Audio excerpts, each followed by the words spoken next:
Good. Okay, we're back. We're finishing up our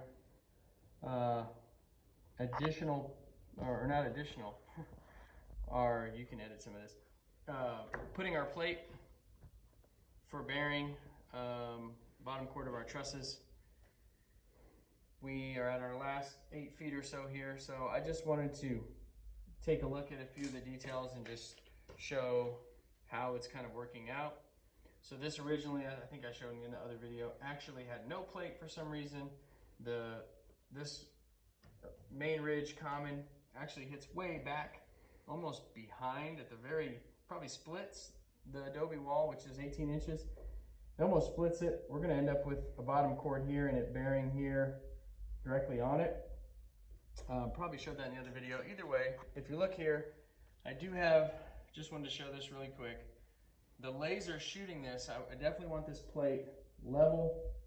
And I just wanted to show how I kind of was able to achieve that is just using these blocks. I'm blocking down from the rafter and holding it in place every which direction and not allowing for any, you know, the potential of adding a little too much grout and it pushing it up or anything like that. So this particular one I actually have fastened at both ends. It actually came in level at the plate for at the gable end, which is pretty amazing, meaning this wall, this point to point, 44 feet away, is really level and done, you know, 125 years ago, this Adobe wall. And this Adobe wall has shown itself to be extremely level, because once I removed this cement material that the plaster guys had kind of rolled up over the top and kind of used to pack in and around these rafters, both of them kind of it's almost structural. Once I got down to the Adobe, I mean, that's really as far as I needed to go.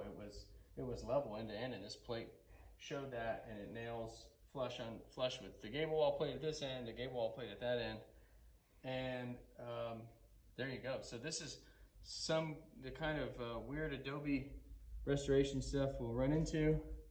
No plates or plates not fastened, and I showed that in the other video how we put the 5/8 rods, you know, 30 inches long, and grouted them in, cleaned them out. We'll do that same thing on this plate, but first we had to add a plate. So that's where we're at. We're at the final bit of it. This is what it looks like. Isaac, if you take a shot down there, you can see I still have some blocks left. And the next task we'll have is making it to where this bottom chord is really in plane all the way through this section. So whatever it takes over there, I haven't decided. Maybe I build this plate up. Maybe I add one. That would be neat. It would, I guess, make this plate even more bearing, being a double.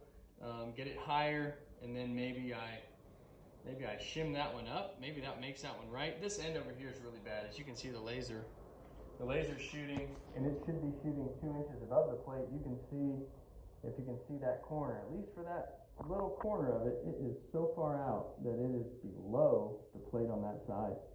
So we'll have to get fancy. Maybe the engineer would approve some amount of notching. Maybe 10% of the height would be allowed to be notched. It's probably not enough.